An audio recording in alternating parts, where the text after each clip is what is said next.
বলছো পাকিস্তানি পাকিস্তানি। আমার কথা কি বোঝা যাচ্ছে ভাইয়া? মন দিয়ে নারাই তাকবীর দেওয়া লাগবে না, আগে ওয়াজটা বুঝে যান। এক কঠিন সময়ের মধ্যে দিয়ে আমরা অবস্থান করছি।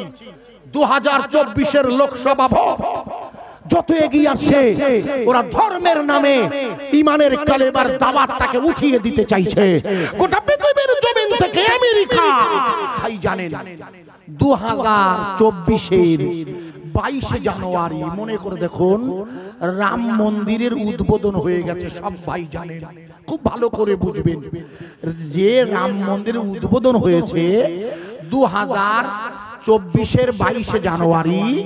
যেহেতু 2024-এ লোকসভার ভোট এবং মোদিজি আর তার দলবল বলেই দিয়েছে যে আমরা 2024-এ 400 এমপি নিয়ে এনডিএ জোট আবার কেন্দ্রে ফিরে আসছে ঘোষণা করে দিয়েছে। কিন্তু মানে প্রকাশ্য একেবারে ভালো করে ওয়াজ বুঝবেন মুরব্বী, তাহলে মুশকিলে পড়ে যাব। কারণ আমি একটা আয়াত এনেছি, শুধু ওইটাই বোঝাচ্ছি আজকে আপনাকে, একটু মন দিয়ে বুঝুন, আশা করা যায় মাথায় ঢোকানো যাবে, আশা করছি, চেষ্টা করছি। আমার প্রিয় ভাই সব লক্ষ্য করুন, ওনারা অলরেডি বলে দিয়েছেন যে ওটা হলো আমাদের 2024-এর টার্গেট হলো 400 এমপি নিয়ে কেন্দ্রে আমরা আবার ফিরে আসি। একজন রাজনৈতিক নেতা দাবি করতেই পারে, ওটা নিয়ে আমার মাথা ব্যথা নয়। আমার মাথা ব্যথা হচ্ছে আপনার মনে করে দেখুন, আপনাদের মনে নেই বলে মনে করে দেখুন, যেহেতু মসজিদে বাবরি ওটা যে ওই মসজিদে বাবরি ওটা এই ব্যাপারে রায় হয়েছিল যেদিন, সেই তারিখটা একটু মুখস্থ করেন। যেদিন মসজিদে বাবরি আর রাম জন্মভূমি এই মামলার রায় বার হয়েছিল, সেই দিনটা ছিল 2019-এর 9 নভেম্বর। তারিখটা মুখস্থ রাখেন, কাজে লাগবে। 2019-এর 9 নভেম্বর মনে করে দেখুন লোকসভা ভোট হবে। মনে আছে 2019? মনে করে দেখুন, আপনার মনে থাকে না? 2019-এর নভেম্বরের 9 লোকসভা ভোট হচ্ছে না, 19 কিছু মনে করতে পারে না, মনে করুন 2019-এর 9 নভেম্বর প্রধান বিচারপতি মিস্টার রঞ্জন গগৈ সুপ্রিম কোর্টের মামলার রায় দিয়ে প্রথমেই লিখে দিয়েছিল, মুখস্থ করে নিন, লিখেছিল it is Moscow, it is Moscow is established in 1528 century। বিচারপতির বক্তব্য লেখা আছে, মামলার রায়টা কিনে নেবে 60,000 টাকা দাম, এখন অবশ্য কমে গেছে, একটু কম হতে পারে 2-10,000। রায়টা তুলে নেবেন, কপিটা কাজে লাগবে। ওই মামলার রায়ে বিচারপতি লিখে দিয়েছিল এটা হলো মসজিদ, এটা হলো মসজিদ 1528 সালে তৈরি। ওই মামলার রায়ে লিখে দিয়েছিল আগামীতে আর কোন মামলা, এরপরে আর মসজিদ আর মন্দিরের কোন মামলা আর চলবে না। 1991 সালের কেন্দ্রীয় সরকারের বিল অনুযায়ী নতুন করে কোন আর মন্দির মসজিদের মামলা চলবে না। অথচ মনে করে দেখুন বিগত দিন 20 হলো কাশীর বিশ্বনাথ মন্দিরের গায়ে জ্ঞানবাপী মসজিদের বেসমেন্টে এলাহাবাদের হাইকোর্ট পুজোর নির্দেশ দিয়েছে, ওখানে পুজো করবে। অথচ ভারতীয় সংবিধানে বিল পাস হয়ে আছে 1991 সালের পর যত মামলা হবে কোনো মামলা টিকবে না, এটাই হচ্ছে লাস্ট মামলা।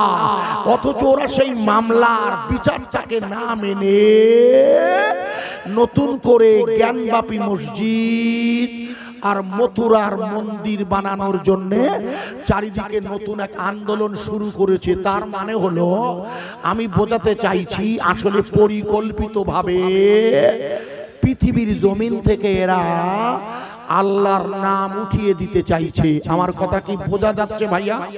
পরিকল্পিতভাবে, আমি উদাহরণ দেব ছোট করে করে, আগে একটু মাথায় ঢুকিয়ে দিই। এরা পরিকল্পিতভাবে লা ইলাহা ইল্লাল্লাহর কালেমার দাওয়াত উঠিয়ে দিতে চায়। আমি প্রথমেই যেটা আপনাকে বোঝাতে চাইছি সেটা হচ্ছে, আমি যুক্তির খাতিরে ধরে নিচ্ছি, প্রথম যেটা বোঝাচ্ছি ভাইয়া, আমার কথাগুলো কি বোঝা যাচ্ছে ভাইয়া? ভালো করে বুঝবেন, আমি যুক্তির খাতিরে বুঝাচ্ছি। 2024-এর লোকসভা ভোটে মোদিজি আবার ফিরে এলেন, আমি বোঝাচ্ছি। আসবে কিনা আল্লাহ জানে, ওটা পরের পর্ব। ধরুন এলো, এসে এরা আবার নতুন একটা ফতোয়া জারি করে দিতে পারে, যেটা 3 রাজ্যের বিধানসভার ভোটের পরপর দিয়েছে। মনে করুন ছত্তিশগড়, মধ্যপ্রদেশ আর রাজস্থান খাজা বাবার এলাকায় মসজিদে মাইকে আজান বন্ধের ফতোয়া জারি করে দিয়েছে অলরেডি। আমি আপনাকে বোঝানোর জন্য বলছি, যুক্তির খাতিরে 2024-এর লোকসভা ভোটের পরও ক্ষমতায় এসে ওরা ভারতবর্ষের সমস্ত মসজিদগুলোতে মাইকে আজান বন্ধের ফতোয়া জারি করে দিল। আমি বোঝানোর জন্য বলছি, ভুল বুঝবেন না। আপনাকে আমি প্রশ্ন করছি, এবার ওরা গোটা পৃথিবী ভারতের সব মসজিদ থেকে যদি মাইকে আজান বন্ধ করার ফতোয়া জারি করে দেয়, তবুও কালেরাইট সহ ভাঙড়, চন্দনেশ্বর, সন্ধিয়া, পাগলাহাট, ভোজেরহাট তথা আমাদের এই এলাকা যত আছে, আমার বাড়ি বসিরাটি কিন্ডা, আল্লাহর নামের আওয়াজ চলবে না, বন্ধ হবে? আরে জোরে বলুন, শুধু হাত তুলে যুক্তি দিয়ে বলবেন না। আমি একবার যুক্তি দিয়ে আপনাদের কানে পৌঁছে দিচ্ছি, শুনতে থাকুন। আমি এবার একবার একটু আওয়াজ দেব, আজান দেব, আজান। আমি আজান দেব, আপনারা আজানের জবাব দেবেন। এটা কিন্তু এশার আজান হচ্ছে না, এটা শুধু বোঝানোর জন্য বলছি। আমি আজান দিচ্ছি, আপনারাও সেই উত্তর দেবেন আজানের। আল্লাহু আকবার বলুন, বলুন। না না, আল্লাহ মহান কেন? আল্লাহু আকবার, আল্লাহু আকবার, এইটাই তো জবাব। আরে বাবা, নামাজের আজানের প্রথম 4টি যা শুনতে হবে তাই বলতে হয়। আশহাদু আল্লা ইলাহা সাল্লাল্লাহু আলাইহি সাল্লাম বলতে হয়, হাইয়া আলা সালাহ, লা হাওলা বলতে হয়। কি রে বাবা, তাহলে প্রথম যেটা আল্লাহু আকবার বললে তার জবাব হবে আল্লাহু আকবার। বোঝা যাচ্ছে না আমি এত কষ্ট করে বোঝাচ্ছি? আচ্ছা, আমি যে আল্লাহু আকবার বলছি ওটা আছে কোথায়? আছে আমার কলবে, তাই আমার জবানে আসছে। আমার কথা বোঝা যাচ্ছে? আরো বোঝা যাবে, ধৈর্য ধরুন। আমি একবার বুঝিয়ে দেই। একবার আল্লাহু আকবার জোরে বলবেন। দাঁড়ান দাঁড়ান, আমি বলে দিই। আল্লাহু আকবার চিল্লে বলবেন।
চিল্লে বলুন। আমরা পৃথিবীর কোন ব্যক্তির কাছে মাথা নত করি না। তাই ভাঙড় থানা সহ গোটা ভাঙড়ে এই মুহূর্তে কলকাতা পুলিশ এসে গেছে।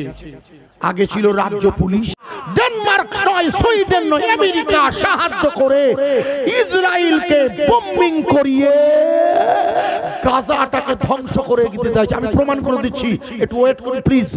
আমি যে জায়গা রাখছেন আগে শুনে নেন এই জায়গাটা। আমি চেষ্টা করছি আমার সময়ের মধ্যে অন্তত আপনাদের মাথায় ঢুকিয়ে দিয়ে যেতে পারি। প্রিয় ভাই সব, আমার কথা কি বোঝা যাচ্ছে ভাই সব? ওরা মনে করে দেখুন কোনো প্রয়োজন নেই, আমাদের কোরআনগুলো জ্বালিয়ে দিচ্ছে খামাখা, কোনো কারণ নেই। আমরা কখনো তাদের ধর্ম নিয়ে মাথা ঘামাই না। খামাখা আমাদের কোরআন জ্বালিয়ে দিয়ে রাজনৈতিক ডিভিডেন্ড লাভ করতে চাইছে। আরে বাবা, তুমি রাজনীতি করবে, আমাকে পাকিস্তানি বলবে কেন? আমার কথা বোঝা যাচ্ছে? ইয়েস আর নো? খুব ভালো করে বুঝবে কথাগুলো। প্রিয় ভাই সব, আমি রাজনীতি করি না, মুন্ডু বুঝিও না, কিন্তু শুধু বুঝিয়ে দেওয়ার জন্য আপনাকে বলছিলাম। খেয়াল করুন, মনে করে দেখুন, যখন কাতারের আমির যখন মনে করে দেখুন 2002-এ জন্ম নেবে ওই ছেলেটা, মনে আছে নামটা তার? মুক্তাদা আল গানাম। রাজ দরবার থেকে আমিরের তরফ থেকে ওর মায়ের কাছে সরকারের লোক গিয়ে জিজ্ঞেস করলো, আপনার ছেলে এখন কোথায়? বলে আমার ছেলে 2022, এখন আমার ছেলের বয়স 20। ও ইংল্যান্ডে রাষ্ট্রবিজ্ঞান নিয়ে পড়াশোনা করছে, পলিটিক্যাল সায়েন্স। ওর মার কাছে ওই কাতারের আমিরের তরফ থেকে বলে দেওয়া হলো ইমার্জেন্সি সরকার ওকে প্লেন পাঠাচ্ছে, প্লেনে করে ওকে উড়িয়ে আনা হবে। আপনারা স্টেডিয়ামে আসুন, আপনাদের ওই নিম্নাঙ্গনে ওই ছেলেটা গোটা বিশ্ববাসীর সামনে আল্লাহর কুরআন তেলাওয়াত করবে। নারায়ে তাকবীর। এবার নারায়ে তাকবীর একটু জোরে বলা যাবে না? নারায়ে তাকবীর। ভাই আমার কথা কি বোঝা যাচ্ছে? যে ছেলেটা কোরআন তেলাওয়াত করবে তার নিচের দিক নেই, আছে তার উপরটা, তার কলবটা। আমার কথা বোঝা যাচ্ছে কি? কোরআনটাও রাখা আছে কোথায়? এখানে।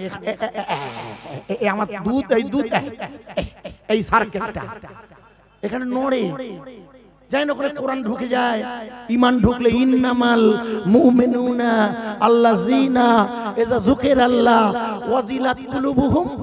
ওই আপনাকে বলেছিলাম না, হয় দাঁড়িয়ে নাই বসে, আর না শুয়ে থাকবেন, আল্লাহ আল্লাহ বলবেন। আপনি নয়, আপনার কলবটা ওই নড়বে গো খোকা।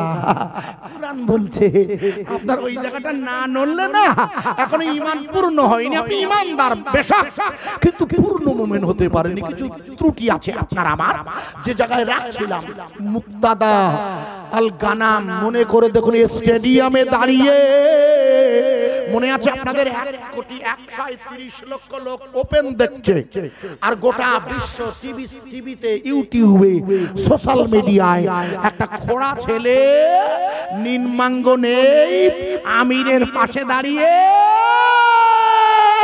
এই খোড়া ছেলেটা কোরআনকে মুখস্থ করে তার কলমে এনে গোটা বিশ্বকে বুঝিয়ে দিল। তোমরা আগুন দিয়ে জ্বালালে আমার কলবের সিনায় আসা আল্লাহর কুরআন জ্বলবে না, বন্ধ হবে। আরে জোরে বল। মনে করে দেখুন, এক নয় লক্ষ লক্ষ খ্রিস্টান আর ইহুদিরা এই কুরআন তেলাওয়াত শুনে ঈমানের কলেমা পড়ে মুসলমান হয়ে গিয়েছিল। ঠিক বলছি না ভুল বলছি? তার মধ্যে নেইমার, রোনাল্ডোরা, মেসিরা, যারা খেলতে গিয়ে হাজার হাজার কিলো গরুর গোশত নিয়ে গিয়েছিল। মনে করে দেখুন, আমি লম্বায় যাব না, মাথায় ঢুকবে না আপনাদের। আমি যে জায়গাটায় ছোট করে আপনাদের কাছে বোঝাতে চাইছিলাম, তাহলে আল্লাহর কুরআনের কলবে রাখা আল্লাহ আল্লাহ, পৃথিবীর কোন শক্তি এটাকে ধ্বংস করতে পারে? বরং এটা গোটা পৃথিবীর জমিনে ছড়িয়ে পড়ছে ঈমানের কলেমার গান। একটু জোরে বলা যাবে না? আরো জোরে বলতে পারো না? এই জন্য আমি আপনাদের কাছে বোঝানোর চেষ্টা করছি। মনে করে দেখুন, প্রায় 5 মাস হতে গেল ইসরাইল আর হামাসের যুদ্ধ, ভালো করে বুঝবেন, প্রায় 5 মাস।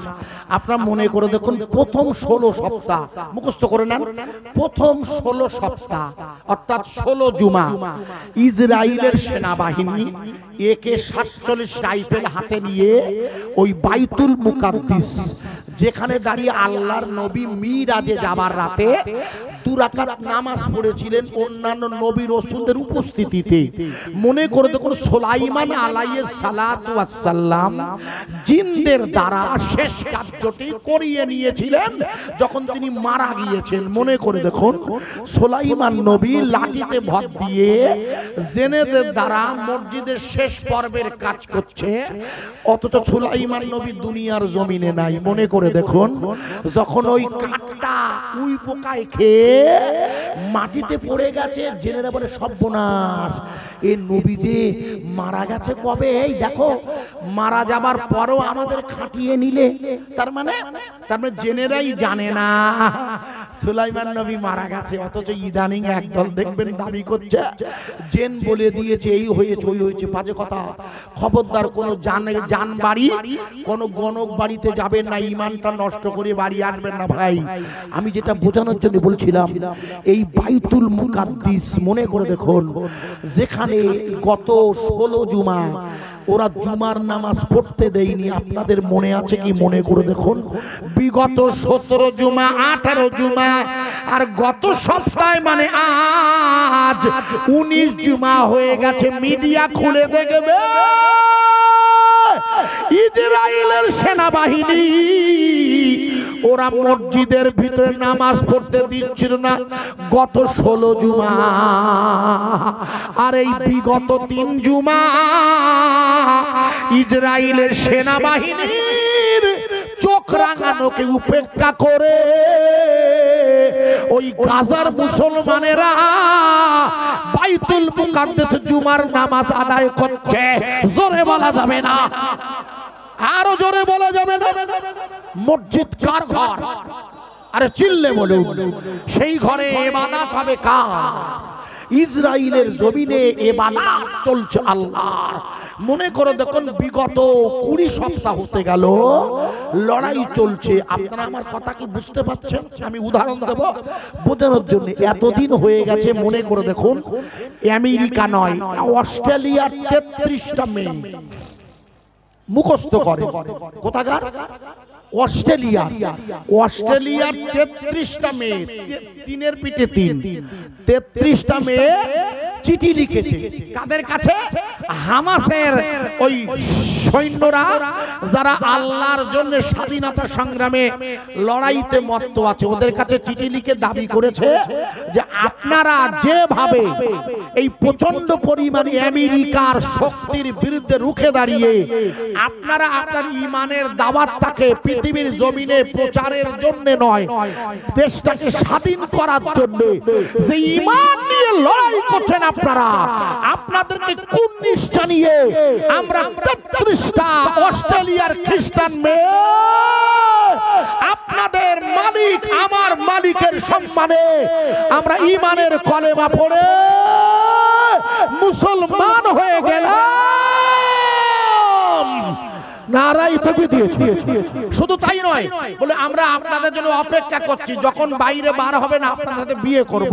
আচ্ছা, কোথায় বর আর কোথায় মেয়ে? বিয়ের জন্য পয়গাম পাঠাচ্ছে, খুব ভালো করে বুঝবেন ওয়াজ, তাহলে মুশকিলে পড়ে যাব। আমি উদাহরণ দেব, আমার কথাটা বোঝানোর জন্য একটা উদাহরণ দিচ্ছি, আপনারা আমার দিকে লক্ষ্য করুন। মনে করে দেখুন, রাম মন্দির উদ্বোধনের সময় মনে করে দেখুন, মোদি যখন একা একা উদ্বোধন করতেছিল, তখন ভারতবর্ষের হিন্দু ভাইদের 4টি ধাম আছে। কটা ধাম? 4টি ধাম মুখস্থ করেন। ওই 4টি ধামের কোন শঙ্করাচার্যরা রাম মন্দির উদ্বোধনে আসেনি। মনে করে দেখুন, এই 4টি ধামের একটা ধামের নাম হচ্ছে উত্তরাখণ্ড। মনে করে দেখুন, জায়গাটার নাম উত্তরাখণ্ড, সিন্দাওয়ারা তথা মনে করে উত্তরাখণ্ডের একটা এলাকা, যে এলাকায় মনে করে দেখুন 41 জন শ্রমিক, আপনারা মনে করে দেখুন দেখুন, চার ধামের রাস্তা বানাতে গিয়ে, সুড়ঙ্গ করতে গিয়ে রাস্তা সুড়ঙ্গ ভেঙে 41 জন শ্রমিক আটকে পড়েছিল। মনে আছে ভাই? মনে করে দেখুন, আজ দুদিন ধরে মিডিয়া খুলে দেখবেন, আজ দুদিন ধরে মিডিয়া সরগরম কেন আমি বুঝিয়ে দিয়ে যাচ্ছি। ভাই, যে 41 জন শ্রমিক, আমার কথা কি বোঝা যাচ্ছে? একেবারে কারেন্ট টপিক বলছি, গত দুদিন যেটা নিয়ে বিতর্ক চলছে। মনে করে দেখুন, এই যে 41 জন শ্রমিক আটকে পড়েছিল সুরঙ্গের মধ্যে। এরা কি করছিল? এরা উত্তরাখণ্ডের সিন্দাওয়ারা তথা সিল্ক রোডে চার ধামের রাস্তা বানাচ্ছিল।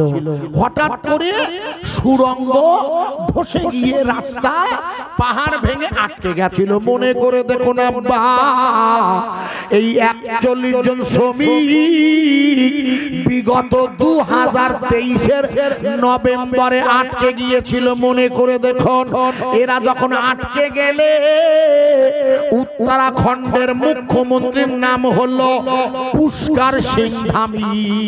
মুখস্থ রাখেন, মাননীয় পুষ্কর সিং ধামিকে বলা হলো, আমি আপনাকে যে জায়গায় রাখছিলাম, উনি বললেন প্রধানমন্ত্রীকে, স্যার 41 জন শ্রমিক আটকে পড়েছে, এদের উদ্ধার করা যাবে কি করে?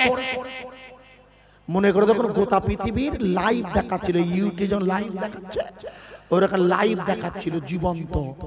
মনে করে দেখুন, আমেরিকার জো বাইডেন, যিনি এখন ক্ষমতা আছে, ওই ভদ্রলোক আর তার দলবল আমাদের প্রধানমন্ত্রীকে একটা, মনে করে দেখুন, ওই পাহাড়ের সুড়ঙ্গ খোঁড়ার একটা মেশিন পাঠিয়েছিল প্লেনে করে। মনে করে দেখুন, প্লেনে করে যে মেশিন এসেছে তার কাজ কি? কাজ হচ্ছে ড্রিল করে সুড়ঙ্গ খুঁড়ে শ্রমিকগুলোকে বার করে আনা। মনে করে দেখুন, আমেরিকার জো বাইডেন যারা অস্ত্র দিয়ে ইসরায়েলকে সাহায্য করছে, কিন্তু লজ্জার কেন? গোটা আমেরিকার শিক্ষিতরা দুবেলা আন্দোলন করছে, দেখবেন কেন? যেহেতু ইসরায়েলের ইহুদিরা বাইবেলের ঈসা রুহুল্লাহ তথা যীশু খ্রিস্টকে মেরেছিল। কারা? ইহুদিরা না, ইহুদিরাই মেরেছিল না।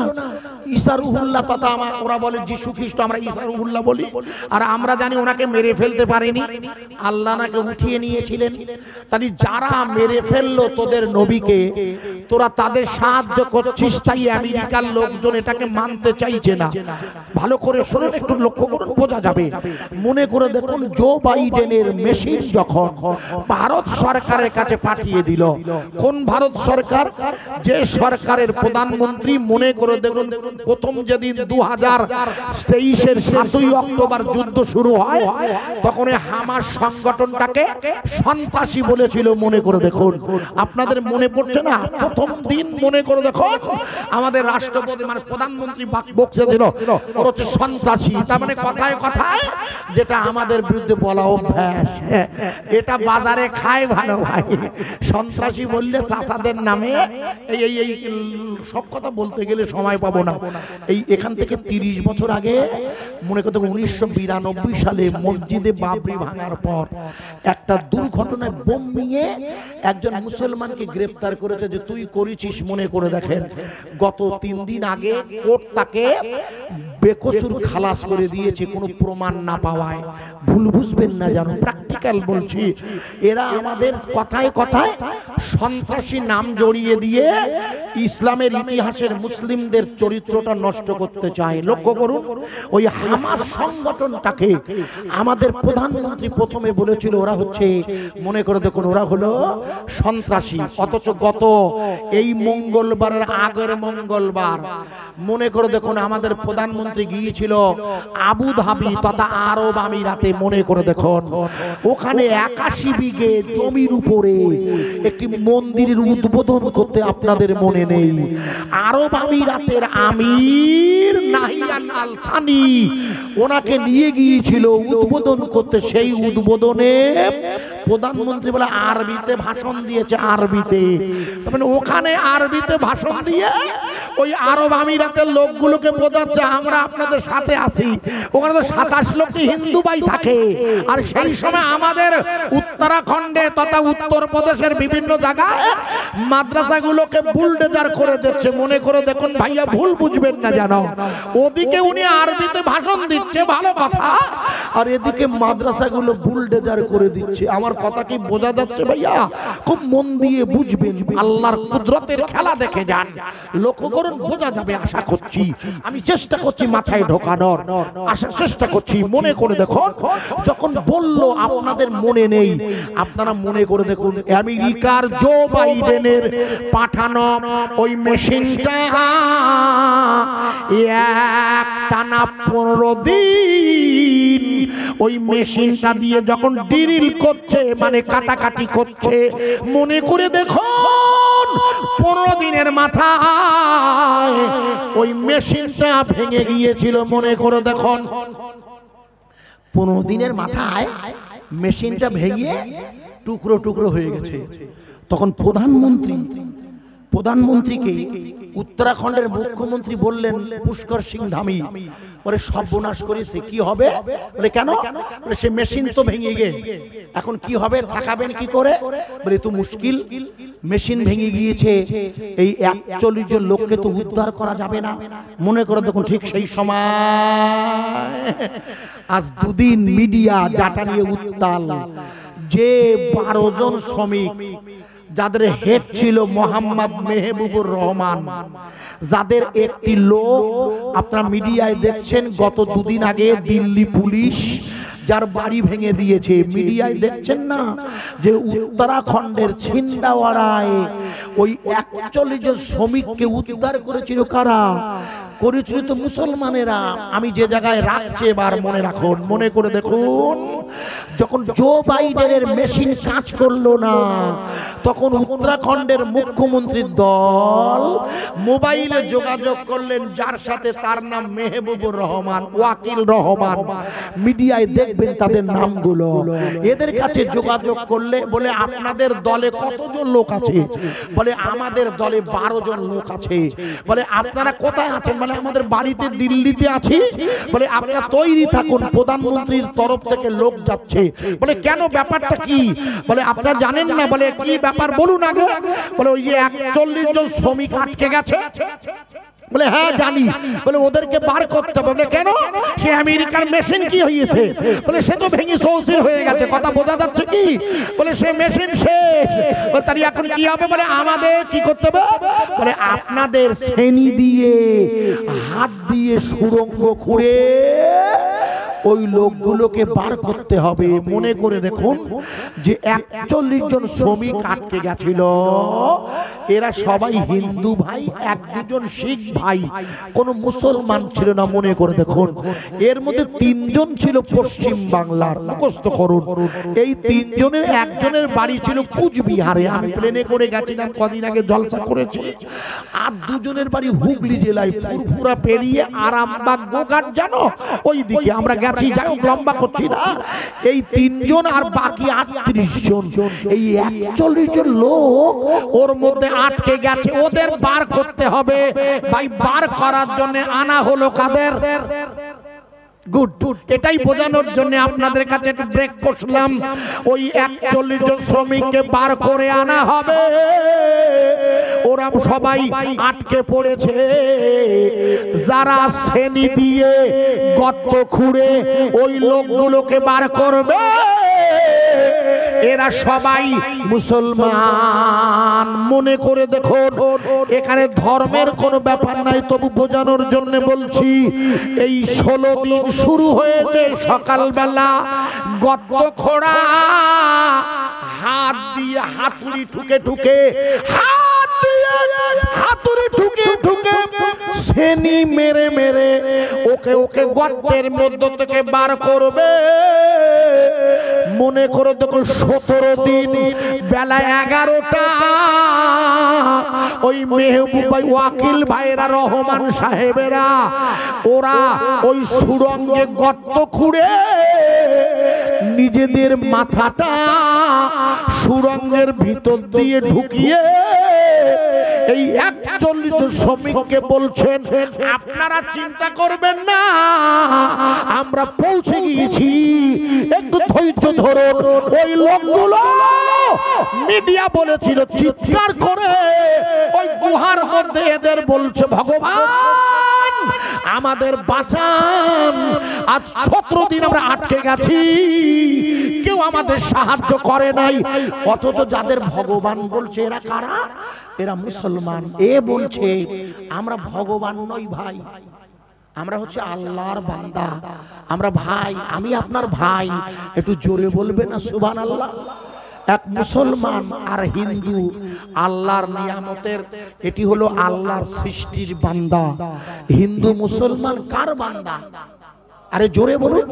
সব আমরা একই আল্লাহর বান্দা নয়। আপনি মানুন আর নাই মানুন, আমার নবীকে আল্লাহ